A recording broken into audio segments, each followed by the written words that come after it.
Et voici Endeavour, un jeu de stratégie-gestion pour 3 à 5 joueurs à partir de 12 ans. C'est un jeu de Carl de Visser et Jarrad Gray, édité par Istari. Au niveau matériel, nous avons tout d'abord un grand plateau de jeu qui va représenter l'Europe du XVIIIe siècle avec différentes colonies. Nous avons l'Amérique du Nord, l'Inde, l'Extrême-Orient, les Caraïbes, l'Amérique du Sud et l'Afrique, qui sont représentés donc à côté sous forme de cartes de la région de départ de laquelle nous allons partir, qui est l'Europe. Il y a ensuite 5 plateaux individuels, chaque joueur va recevoir un de ces plateaux qu'il va placer devant lui. Puis nous avons 5 ensembles de jetons, chaque joueur choisira sa couleur et prendra tous les jetons de la couleur concernée. Dans ces pions, nous avons 30 marqueurs de population, ainsi que 4 marqueurs de statut qui seront placés sur les cases 0 des 4 pistes de statut qui se trouvent sur le plateau individuel de chaque joueur. Dans Endeavour, chaque joueur va diriger une grande nation européenne au XVIIIe siècle et grâce à ces 4 marqueurs, il va pouvoir notifier son niveau de progression sur l'industrie, qui est représentée par cette petite pyramide de briques, sur la culture, représentée par cet amphore, sur ses finances, représentées par cette pièce, et enfin sur sa politique, représentée par ce bouclier bleu et blanc. En dessous de ces pistes se trouve un emplacement pour mettre des bâtiments que les joueurs vont construire à chaque tour. Effectivement, à chaque tour, les joueurs vont construire un bâtiment, jusqu'à ce qu'on ait rempli ces 7 emplacements. Il y aura donc 7 tours de jeu seulement. À droite, il y a un emplacement port qui permettra de récupérer des jetons sur le jeu et de mettre sa population active. Et enfin, nous avons un emplacement pour une carte gouverneur, ainsi que 5 autres emplacements de cartes que l'on disposera sous le plateau de jeu quand on les récupérera pendant la partie. Nous avons ensuite 95 jetons de commerce, comme ceci, recto verso. Sur leur recto est représenté un symbole qui correspond à la gloire que les joueurs pourront accumuler au fur et à mesure de la partie. En effet, en fin de partie, c'est le joueur ayant le plus de gloire qui l'emportera.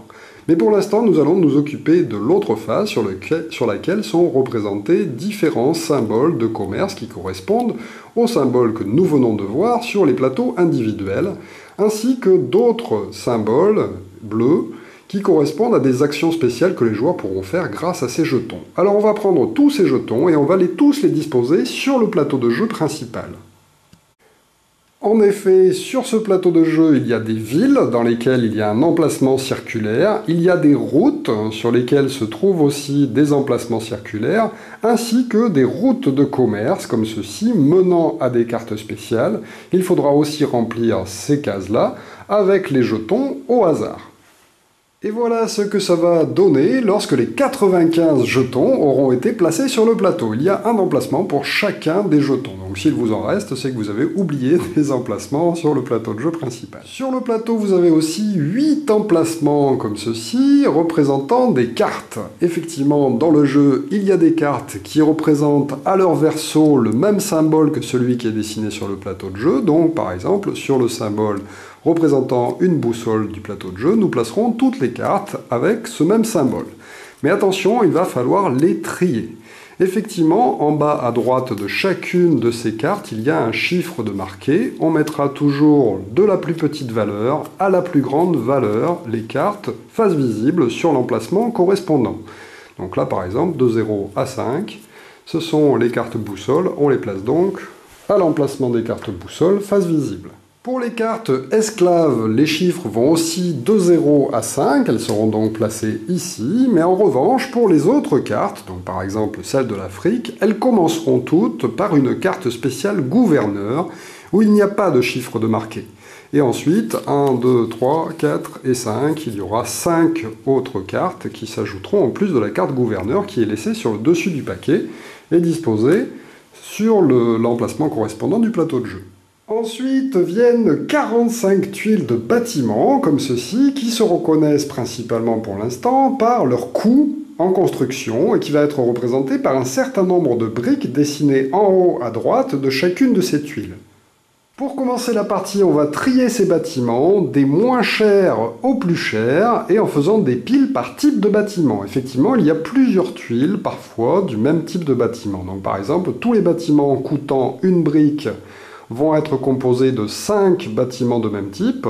4 bâtiments du même type pour celles qui coûtent 2 briques, et ainsi de suite, 3, 2, et enfin un seul de chaque pour les bâtiments coûtant 5 briques.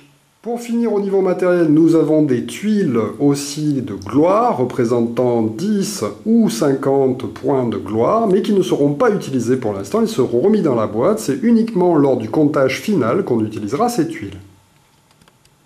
Et pour finir, nous avons un gros pion couronne qui sera donné au premier joueur déterminé au hasard. Alors, dans Endeavour, nous sommes au XVIIIe siècle et chaque joueur représente une puissance commerciale qui va tenter de s'accaparer le monde, effectivement, qui n'appartient encore à personne, qui est très peu connu, les cartes maritimes ne sont pas très bien faites et donc chaque joueur va tenter d'envoyer des bateaux pour coloniser ces différentes parties du monde représentées par ces petites cartes autour du plateau de jeu principal représentant l'Europe. Ensuite, grâce à ces marqueurs ici sur ces feuilles individuelles, le joueur va pouvoir augmenter son industrie, sa culture, sa richesse et sa politique. Ça va lui rapporter des points de victoire, ainsi que la colonisation des différentes villes présentes sur le plateau de jeu principal, ainsi que dans les colonies. Et les routes aussi lui rapporteront des points de victoire supplémentaires en fin de partie. Enfin, nous avons des cartes représentant des accords commerciaux en fait avec les différentes parties du monde et qui rapporteront aussi des points de victoire supplémentaires. À la fin, celui qui a engrangé le plus de points l'emportera. Alors, nous l'avons déjà évoqué, le jeu va se dérouler en 7 tours seulement, et à la fin de ces 7 tours, c'est celui qui aura le plus de points qui l'emportera. Lors de chacun de ces tours, nous allons faire 4 phases, une phase de construction, une phase de croissance, une phase de salaire et une phase d'action.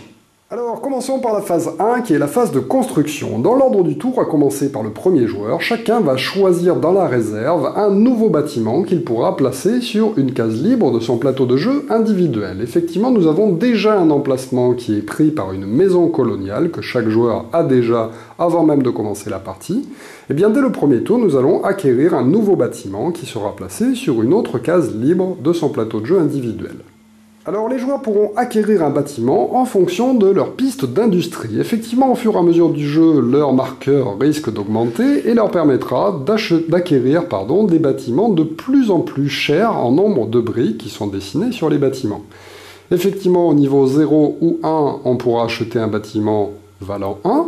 Au niveau 2 et 3, on pourra acheter un bâtiment coûtant 1 ou 2. Effectivement, on n'est pas obligé d'acheter pile un bâtiment correspondant au nombre de briques, mais on peut acheter un bâtiment coûtant moins. À partir du niveau 4, 5 et 6, un bâtiment coûtant 3, et puis 4, et puis enfin un bâtiment coûtant 5, sachant que ce sont les bâtiments les plus chers. Il n'y a pas de bâtiment coûtant plus cher que 5. Dans l'ordre du tour, chacun est donc obligé de choisir un des bâtiments qui lui est accessible et de le placer sur son plateau de jeu individuel. On peut même choisir un bâtiment que l'on a déjà construit, il n'y a pas de limite au nombre de bâtiments identiques que l'on peut posséder. Alors au premier tour, les joueurs ont un niveau forcément à 0, ils ne pourront donc acquérir qu'un bâtiment coûtant 1. Ils ont donc le choix entre un chantier naval, un atelier ou un marché. Alors au moment où un joueur va choisir le bâtiment, il va le placer sur son plateau de jeu et on va regarder immédiatement en bas à gauche s'il y a des symboles. Les symboles sont les mêmes représentés sur les pistes et donc immédiatement le joueur va gagner le nombre de symboles dessinés. Donc là par exemple, en acquérant le chantier naval, immédiatement ce joueur augmenterait d'1 son curseur sur le niveau de culture puisque c'est un petit vase qui est représenté. S'il avait choisi l'atelier, il aurait augmenté de 2 son curseur d'industrie. Et par contre, en achetant un marché, on n'obtient rien du tout. Effectivement, les symboles qui sont représentés à droite correspondent à des actions que nous permettront de faire ces bâtiments plus tard dans le jeu. Nous verrons comment. Alors attention, une précision particulière pour les bâtiments coûtant 5. Si un joueur achète un bâtiment coûtant 5 en cours de jeu, il ne pourra plus acheter de bâtiment coûtant 5. Effectivement, il n'y en a que 3 dans le jeu. Dès qu'on en acquiert un, on ne pourra pas en avoir un autre à un tour suivant. Alors, il est à noter que cette acquisition de bâtiments se fait à 1 par tour, et donc il y a 7 cases, ce qui veut dire qu'il y a 7 tours de jeu. Dès qu'on va acquérir le dernier bâtiment, ça voudra dire qu'on est au dernier tour du jeu. Une fois que chacun a reçu son bâtiment et effectué ses modifications éventuelles sur ses différents marqueurs, eh bien, on va passer à la phase 2, qui est la phase d'accroissement de population, et qui va se gérer avec le niveau de culture. Effectivement, plus votre peuple sera plein de culture et plus il va attirer de nouvelles populations qui pourront vous aider plus tard à faire différentes actions. Alors c'est très simple, ça marche sur le même principe que le premier circuit. Ici, ça va vous indiquer combien de jetons de population vous allez pouvoir recevoir pour les mettre dans votre port. Donc là, par exemple, si je suis au niveau 1, eh bien, je vais recevoir tout simplement 2 nouveaux jetons de population de ma réserve qui seront placés dans mon port. Pour les actions suivantes, je ne pourrai utiliser que les personnages se trouvant dans le port, ceux-ci formant la réserve et restant pour l'instant sur le côté du jeu. Une fois que chaque joueur a effectué cette phase de croissance, on passe à la phase 3 qui est la phase de salaire. Alors, lors du premier tour, cette phase est sautée parce que nous n'avons pas placé encore de pions dans nos bâtiments. Mais plus tard dans le jeu, il y aura peut-être des pions de placer sur les différents bâtiments que l'on a dans sa réserve. Et donc, lors de cette phase, on va tout simplement pouvoir récupérer ces jetons pour les renvoyer au port en fonction de son niveau de finance. Effectivement, en dessous des finances, il y a représenté un certain nombre de petites bourses qui indiquent combien de pions on pourra récupérer à partir des bâtiments.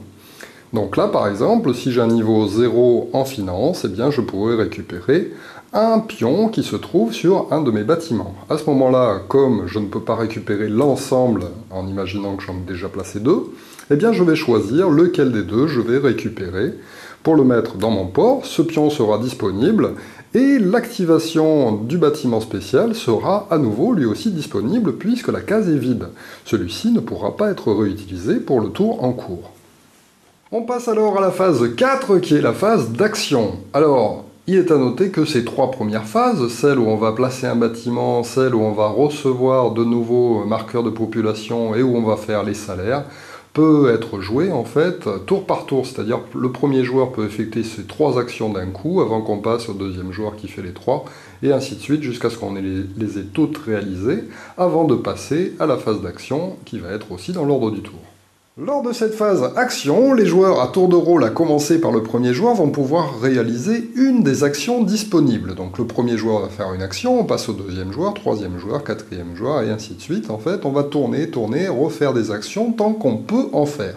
Au bout d'un moment, un joueur pourra décider de passer, c'est-à-dire de ne plus faire d'action, et on continue ainsi de suite jusqu'à ce que tous les joueurs aient passé. Une fois qu'un joueur a passé, il ne pourra plus refaire d'action, donc son tour est terminé.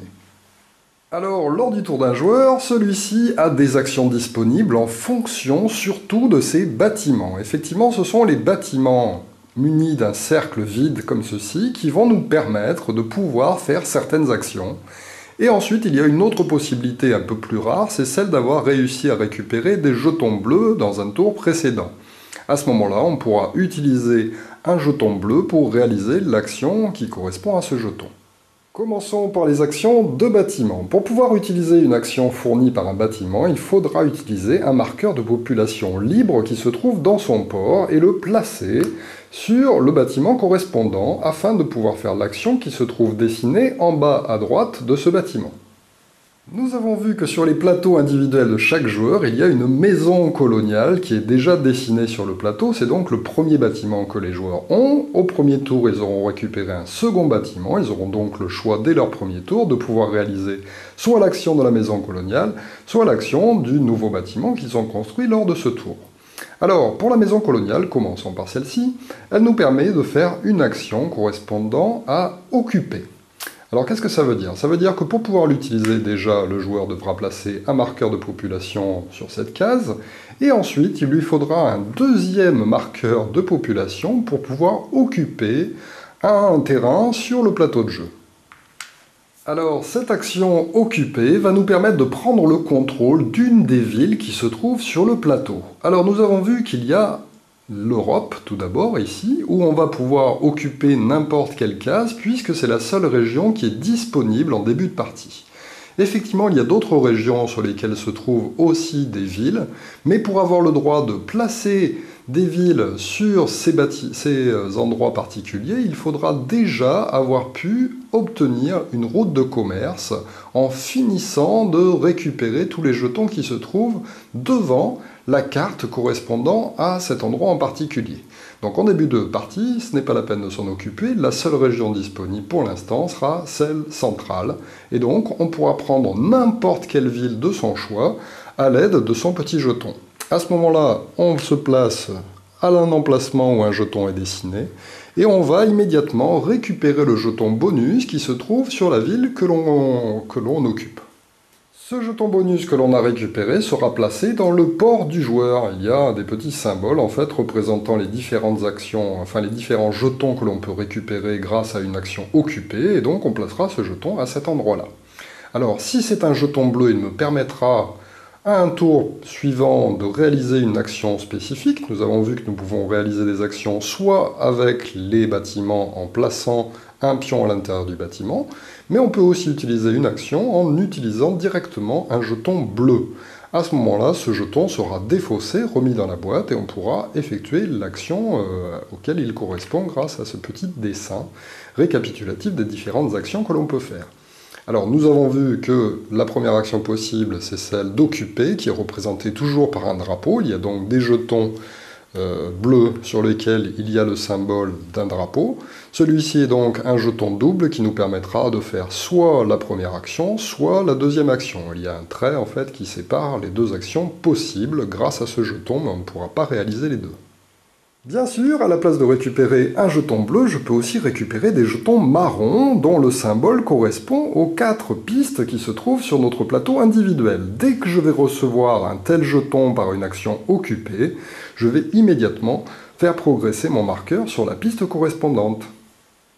Contrairement aux jetons bleus qui seront défaussés dans la boîte pour pouvoir utiliser l'action qu'ils proposent, eh bien les jetons marrons resteront dans la réserve du joueur qui les a acquis. Alors attention, sur la phase d'occupation des villes, lorsqu'un joueur va réussir à contrôler une ville qui est reliée à une autre ville qu'il contrôle déjà par une route, effectivement il y a plein de routes en fait sur le jeu, eh bien, il va, en plus du jeton gagné par la carte, gagner le jeton qui relie ces deux villes. Donc là, par exemple, le joueur violet, en prenant cette ville, va non seulement récupérer ce jeton-là, mais en plus celui-ci, et il va immédiatement gagner les bonus associés à ce jeton. Évidemment, au moment où on prend une ville, eh bien, on peut parfois prendre le contrôle de plusieurs routes à la fois, et donc on ramasse évidemment tous les jetons qui nous apportent leur bonus. Logiquement, il nous faut donc 2 jetons pour pouvoir réaliser cette action. Effectivement, un jeton qui va se placer sur le bâtiment et l'autre jeton qui sera placé en jeu. Donc attention, si on n'a pas assez de jetons dans sa réserve, eh bien on ne pourra pas réaliser cette action. Si j'ai qu'un seul jeton et que je le place là, eh bien je n'ai plus de jetons à placer sur le plateau de jeu, donc je ne peux pas réaliser l'action. Donc du coup, je ne peux carrément pas placer ce jeton sur le bâtiment correspondant.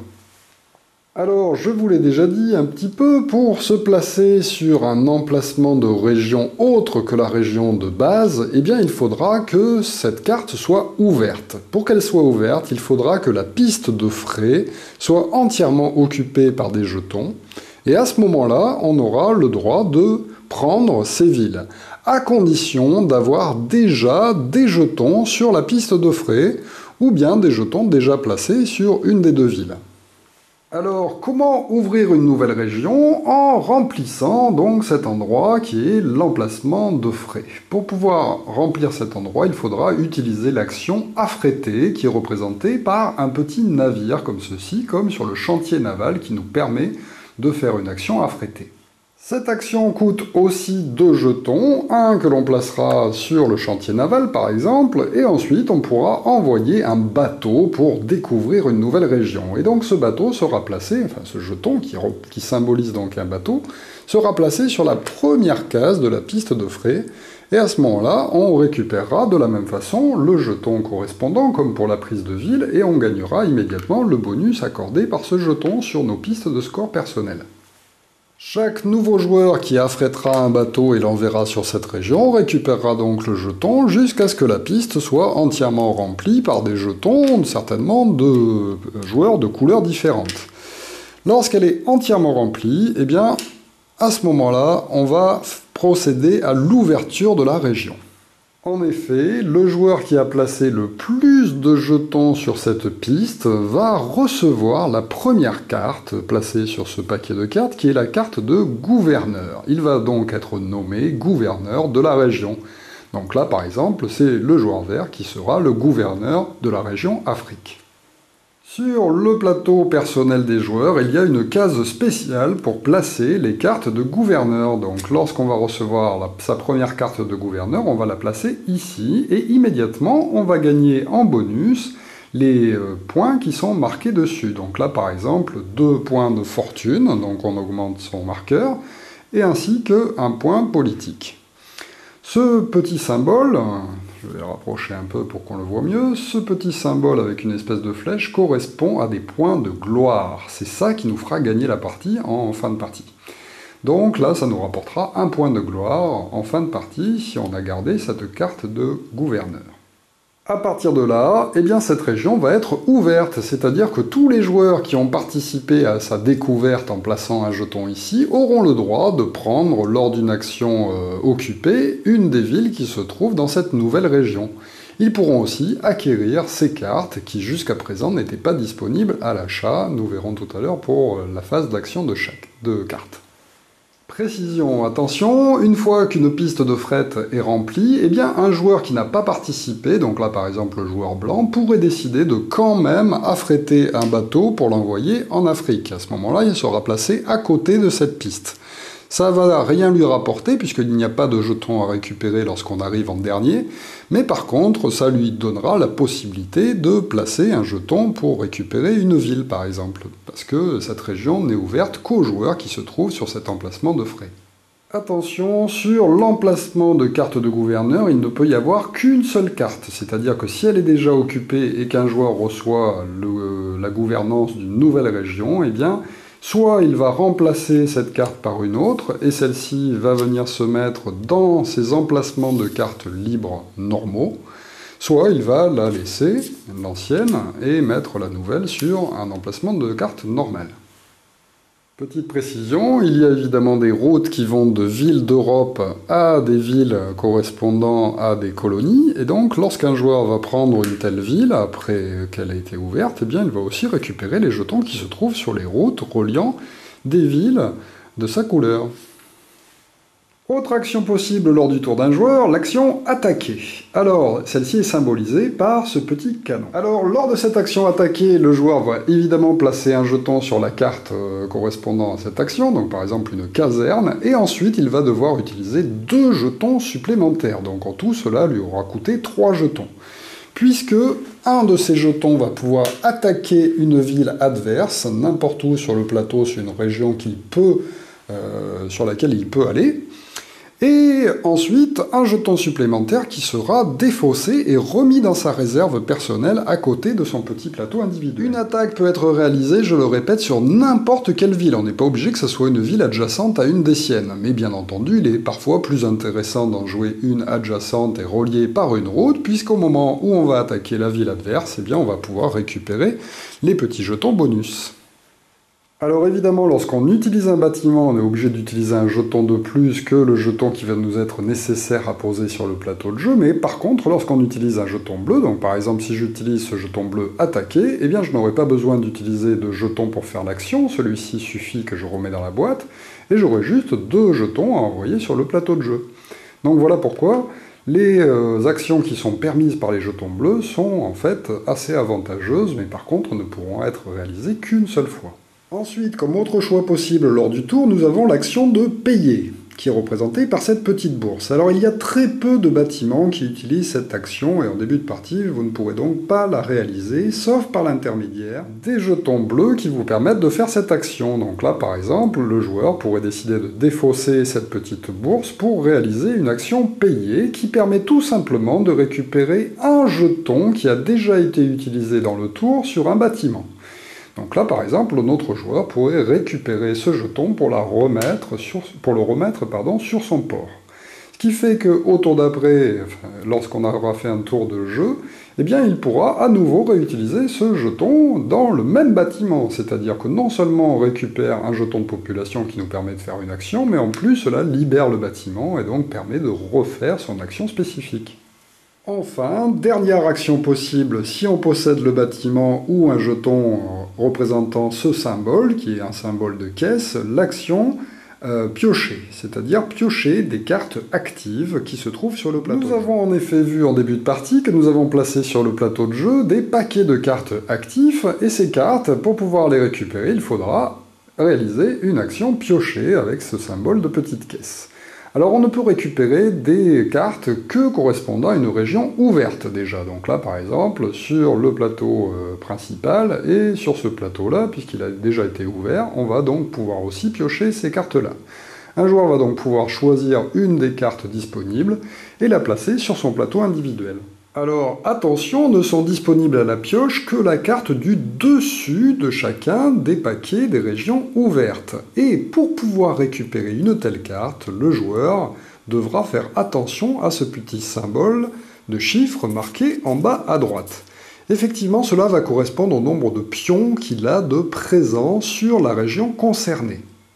Alors, dans la région de base Europe et Méditerranée, eh bien, la première carte est une carte 0. Il n'y aura donc pas besoin d'avoir pris une ville pour avoir le droit de récupérer cette carte avec l'action acquérir une carte. En revanche, dès qu'elle va être prise, eh bien, il faudra au minimum avoir un pion de placé sur la carte, 2 pions de placé sur la carte, etc. Sur cet exemple, le joueur violet pourrait donc récupérer des cartes allant jusqu'à 4, mais il ne peut prendre que la carte du dessus du paquet, donc pour l'instant ce sont les cartes 0 qui sont à disposition. Dans la région de base de l'Europe, il y a 2 paquets de cartes. Effectivement, un va correspondre aux cartes actives normales et l'autre va correspondre aux cartes actives qui correspondent à l'esclavage. Ouh, que c'est mal. Mais on sera souvent tenté de récupérer ces cartes puisqu'il y a 2 paquets au choix lors de la phase acquérir une carte. Sur les autres régions, pour pouvoir récupérer la carte, il faudra que le nombre de jetons présents dans cette région soit suffisant pour le joueur en question. Donc là, par exemple, le joueur violet a placé une ville, mais il a aussi 2 jetons sur la piste de fret qui comptent. Donc, c'est-à-dire qu'il pourra récupérer des cartes ayant une valeur allant jusqu'à 3. Alors attention aux cartes esclavage, celles qui sont représentées avec des chaînes. Les joueurs pourront récupérer ces cartes, nous l'avons vu comme les autres, qui leur rapporteront des points en général très intéressants, mais il y a une contrepartie. Dans le paquet de cartes normales du plateau Europe et Méditerranée, la 5e et dernière carte de ce paquet correspond à l'abolition de l'esclavage. Si quelqu'un réussit à récupérer cette carte, c'est-à-dire en ayant au moins 5 jetons placés en Europe et Méditerranée, et qu'il choisit une action piocher une carte active, eh bien dès qu'il va la récupérer, l'esclavage sera immédiatement aboli pour tous les joueurs. À ce moment-là, tous ceux qui ont des cartes esclavage dans leurs cartes sur leur plateau individuel devront les défausser et les retourner face cachée sur le côté esclavage. Alors attention, en plus de ça, évidemment les bonus qui étaient accordés par ces cartes vont être immédiatement perdus. Donc là, par exemple, le joueur devra immédiatement faire baisser son marqueur pour cette carte esclavage et cet autre marqueur avant de les retourner face cachée à côté de son plateau de jeu. Sur ces cartes, il y a un moins et ensuite représenté le symbole de la gloire. Effectivement, en fin de partie, chacune des cartes esclavage ainsi retournées rapportera un point de gloire en moins au joueur qui en possède. Mais revenons à notre tour de jeu et revoyons en fait les actions. Nous avons pu affréter, occuper, attaquer, payer ou piocher lors du tour de chaque joueur. Donc le premier joueur choisit une de ces actions possibles grâce au bâtiment ou au jeton qu'il possède, on passe au deuxième joueur, et ainsi de suite jusqu'à ce que tout le monde soit obligé de faire l'action, la dernière, l'action passer. Lorsque je décide de passer, je ne pourrai plus continuer à jouer dans le tour et immédiatement je dois vérifier que j'ai le bon nombre de cartes. Effectivement, les cartes actives que l'on a récupérées, eh bien, on ne peut en garder qu'un certain nombre qui correspond à notre niveau politique. Pour prendre un exemple, si le joueur violet décidait de s'arrêter maintenant, eh bien, il devrait regarder qu'il ait le bon nombre de cartes. Donc là, ça lui indique 2 cartes normales plus éventuellement une carte esclave. C'est bien son total, puisqu'il a 2 cartes normales plus une carte esclave. La carte gouverneur ne comptant pas dans ce nombre de cartes autorisées par le jeu. Alors, si les joueurs ont un bonus d'une carte pour avoir un esclave, eh bien ils peuvent avoir plus d'une carte esclave à condition qu'ils ne dépassent pas le total, c'est-à-dire les 2 emplacements de cartes normaux dans lesquels on peut, si on veut, placer un esclave. Donc là, par exemple, ce joueur aurait 3 cartes dont 2 esclaves, les 2 cartes normales, plus une place supplémentaire pour une carte esclave. Évidemment, lorsqu'un joueur vérifie son bon nombre de cartes, il ne comptera pas les cartes esclaves déjà défaussées par une action abolition de l'esclavage, évidemment. Alors attention, si un joueur a trop de cartes par rapport à son maximum autorisé, il va évidemment être obligé de défausser les cartes en trop. Effectivement, en cours de jeu, on peut avoir plus de cartes qu'autorisées, mais par contre, au moment où on passe, on sera obligé d'enlever les cartes en trop. Alors, 2 cas peuvent se produire, soit c'est une carte esclave, et à ce moment-là, on va la mettre face cachée à côté de son plateau de jeu, elle nous rapportera malheureusement 1 point de gloire en moins en fin de partie. Et par contre, si c'est une carte normale, lorsqu'elle sera défaussée, elle sera replacée sur le plateau de jeu, sur son emplacement de carte correspondant et au-dessus des autres cartes.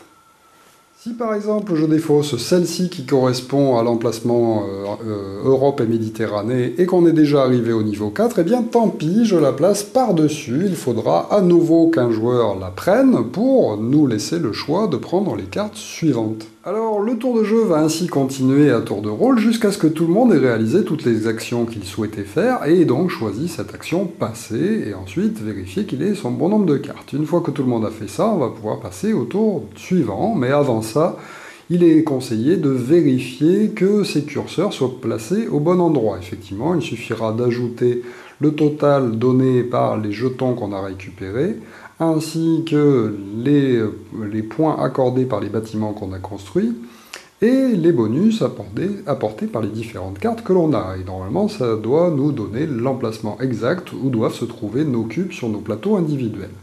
Ensuite, on peut donc passer au tour du joueur suivant, c'est-à-dire que l'on va placer le marqueur de premier joueur au joueur à gauche et on entame un nouveau tour.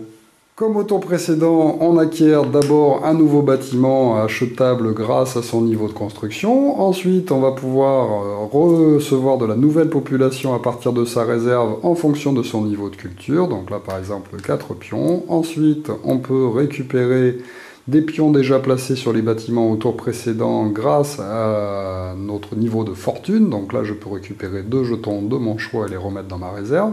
Et ensuite, c'est reparti pour un tour où chacun va pouvoir faire des actions jusqu'à ce que tout le monde ait passé. Et ainsi de suite, jusqu'à ce qu'on arrive à la position où on va acquérir notre 7e et dernier bâtiment. On finira le tour, donc il y aura quand même un tour d'action.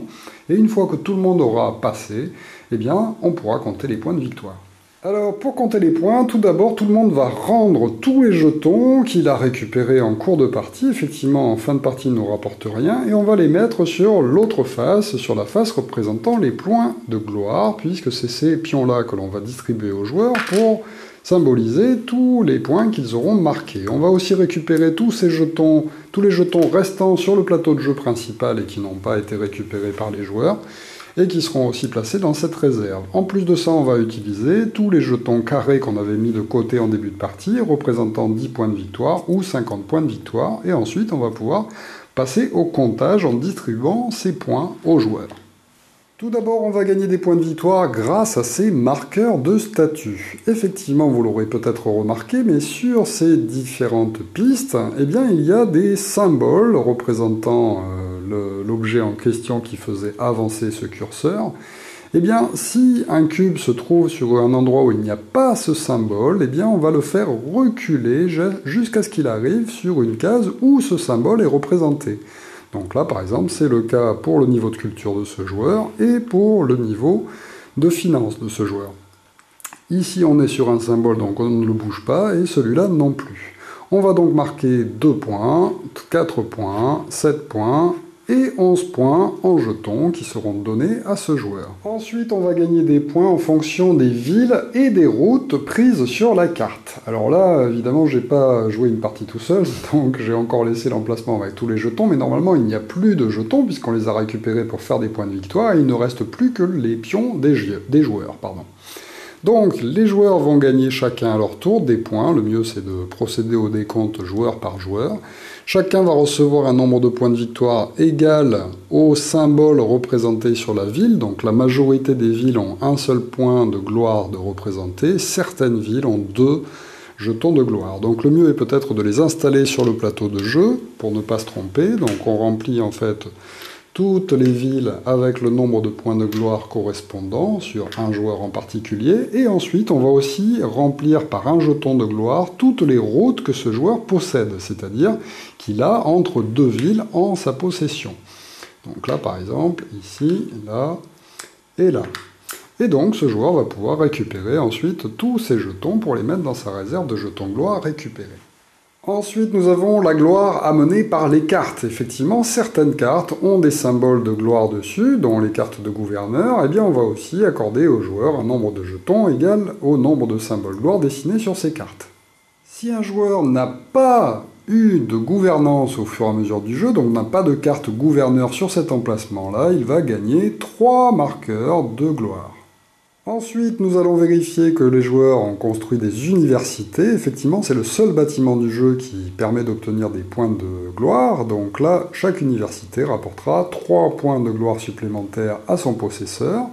Ensuite, nous allons avoir un bonus pour l'excédent de population. Effectivement, on va regarder la population qui se trouve au port chez le joueur. Et on va gagner 1 point de gloire supplémentaire par tranche de 3 pions de population dans le port. Donc là, par exemple, ce joueur-là marquerait 2 points de gloire supplémentaires. Celui-ci ne compte pas car il est tout seul. Et enfin, on va retirer les points en moins qui nous sont donnés par les cartes esclaves retournées à côté du plateau de jeu de chaque joueur. On peut alors faire le total de tous ces points de gloire accumulés. Évidemment, le joueur qui en a le plus emporte la partie. Si jamais il y a une égalité, eh bien les joueurs se partagent la victoire, comme quoi c'est assez rare dans ce jeu. Voilà pour Endeavor, un excellent jeu tactique et de gestion. Effectivement, il y a toute une part assez tactique sur le placement des jetons en jeu qui nous permettent ensuite de faire des actions plus tard. Et donc il faut aussi programmer un petit peu à l'avance ce qu'on va essayer de réaliser en piquant des trucs sous le nez des autres joueurs, mais ce n'est jamais très facile à réaliser. Voilà, sinon les règles sont assez simples, les parties sont relativement courtes pour un jeu de ce type. Merci de m'avoir suivi et à très bientôt pour une nouvelle règle de jeu. Au revoir.